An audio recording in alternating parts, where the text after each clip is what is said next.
Hi everyone! In today's video of Kenza teaching a bunch of security stuff, we'll continue with social engineering. We'll have a look at the remaining attacks and learn how to mitigate those attacks. So the first one we are going to see today is spam. A spam is an unsolicited message. Spamming is the use of messaging systems to send large quantities of unsolicited emails or spams for advertising or proselytizing or for fraudulent purposes like phishing that we talked about in last week's video. Spam is just spam but over instant messaging. Dumpster diving is the act of looking for information in the garbage bin. The information that the social engineers are looking for can be passwords on sticky notes, access codes, or organizational charts, and so on and so forth. Anything that can be used to assist them for their attack. As we say, someone's trash can be someone else's treasures. Shoulder surfing. Another way of gathering information is for someone to look over your shoulder to read what you're typing on your screen or what you're working on and so on. So many people can tell you that they had access to information they shouldn't have just because they were sitting in the next seat on a plane or in a cafe, or even just entertaining a conversation with someone just to be able to look at their phone. The next one is tailgating. Tailgating or piggybacking is when someone follows someone else into a restricted area where they aren't allowed access. People want to be helpful, and social engineers know that. So they use it by asking people to hold the door for them, for example, while they are carrying lots of items like food, donuts. Anyway, let's go on. The next one is reconnaissance or Recon. So Recon is the act of collecting the necessary information to perform other attacks. The more information an attacker has, the better prepared they are. The recon can be done by using technical tools like search engines, social networks, and so on, but also physical, like dumpster diving or observing and familiarizing with the environment. So being able to answer questions like, what are normal working hours? What are employees wearing? Is it business casual? Or is it business or casual? Whatever. Where are the main entries to the building? And so on and so forth. Then we have eliciting information. According to the FBI, elicitation is the subtle extraction of information during a seemingly normal and innocent conversation. This can be done using multiple techniques like flattery, giving a false statement in hope of being corrected with accurate information, artificial ignorance in order to instigate a reaction by the target to educate them, and many more other techniques that you can search more in detail. Then there's prepending. In the context of social engineering, prepending is adding mentions like using @username. Here you see one a tweet of mine where tagging someone on Twitter. So this post is to make the post seem more personal so that it creates a bigger engagement. By the way, I never tweeted that, just for you to know. Then there's credential harvesting. There are many ways to harvest credentials.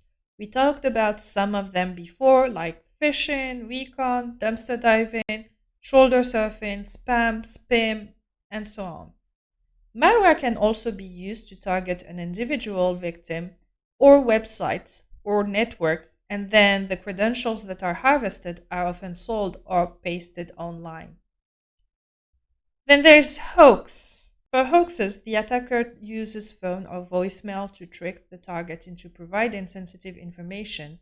This is done by the hacker acting like a remote technician or an employee or an angry customer filing a complaint. Something that will trigger an automatic response without someone thinking that something may be awry. The next one is identity fraud or identity theft.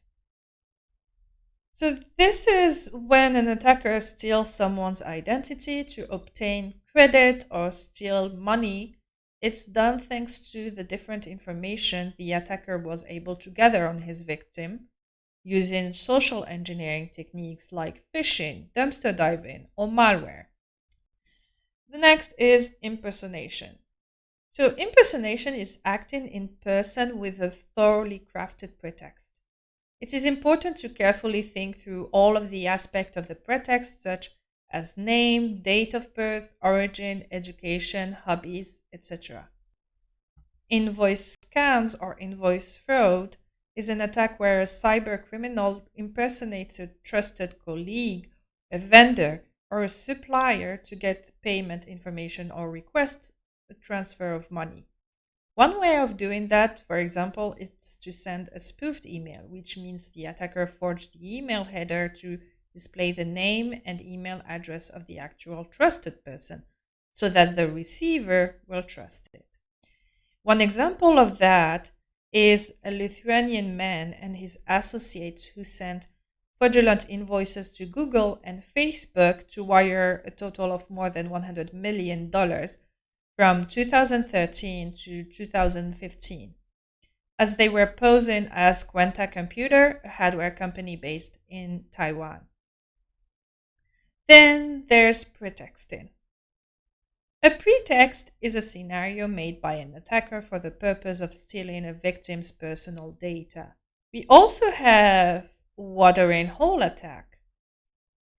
It's a technique used by attackers to compromise a specific group of end users by infecting an already existing website that is used by that group or by creating an infected website that would attract them. This type of attack is used to distribute malware so that it will send the target sensitive information to the attacker's server. Then there's typosquatting. This type of attack is based on the fact that people can type something wrong, and the hackers will know that will misspell a specific website in 10 different ways, and they'll register all those misspelled domains. For example, Facebook instead of Facebook, or Google instead of Google, and so on. So the attacker will set up the misspelled domains looking like the actual website so that when a victim tries to log in, they'll give their credentials to the attacker. The next we'll see are influence campaigns. So social media are now used by threat actors to sway people's opinion on political and social issues. Generally speaking, it's nation-state attackers that use these techniques to manipulate how people are thinking or how people are acting on a particular subject.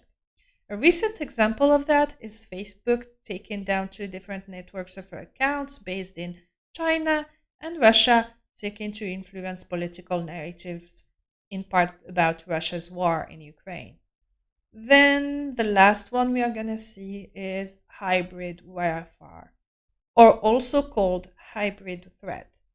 It is a strategy that employs conventional military force supported by irregular and cyber warfare tactics. So after seeing all these techniques, we are going to see some ways to mitigate the social engineering attacks that we saw. So first one would be using a password manager to store passwords. And also, if you use one, the password manager won't put the password if it's in the wrong website. Like if you are a victim of a phishing attack and you're attempting to log in into it, the password manager won't put your credentials. Like it won't put your username and password, which means they won't be able to harvest them. Having also multi-factor authentication. It makes it more difficult for someone with the right credentials, meaning username and password, to access an account without the second factor. For example, just a few days ago, Someone tried to access one of my accounts, but because I had a second factor, it's not able to get into my account. Then, email security. We know that email is the primary threat vector for social engineering attacks. That's why it's important to have email security, like email filtering so that malicious emails won't land into the user's box. Security awareness training is also important since employees are often targeted for these types of attacks and others. It is important that they understand their role in protecting data and systems as well as the threats they face. This is particularly true in invoice fraud, as education and process changes can be the difference between enduring an illegal transfer or stopping it before it gains traction. There's also what we call access control vestibule or man trap, which is a physical security access control system that is a small room with two interlocking doors, such as the second can only be opened after the first door is closed. It can be used in conjunction with biometrics or card readers. And the other type of physical security access control are turnstiles. They are also used in conjunction with a card reader, for example, or biometrics. So both the man trap and turnstiles are used against tailgating. Having a clean desk policy is important as it entails removing all sensitive business information from your desk every day. It includes USB sticks, notebooks, business cards, and printed documents. Privacy screen is a polarized sheet placed on a screen to limit the viewing angle. It protects from shoulder surfing so that people can see what's on the screen if they aren't directly in front of it. Anti-spam aims to detect and block potentially harmful email from users' inboxes. Antiviruses can flag suspicious websites and messages to protect against phishing attacks. They also detect and block malware. And then last but not least, penetration testing. It is used to identify security gaps and weaknesses that exist. So I just want to add a disclaimer. There's no one solution for all the security problems, so you can't have just one solution for everything. And these ways to mitigate social engineering aren't the only ones that exist. There are others that I didn't talk about here. However, so they are a subset of what one can do to decrease the risk. So thank you for watching till the end. I hope you learned something new. You could also watch the video of Rachel Toback doing a social engineering attack and how it affects people on a consenting CNN tech reporter. You'll find the link in the description. And as always, you'll find the references used for this video in the description. Hope you have a good week. See you next week. Enjoy.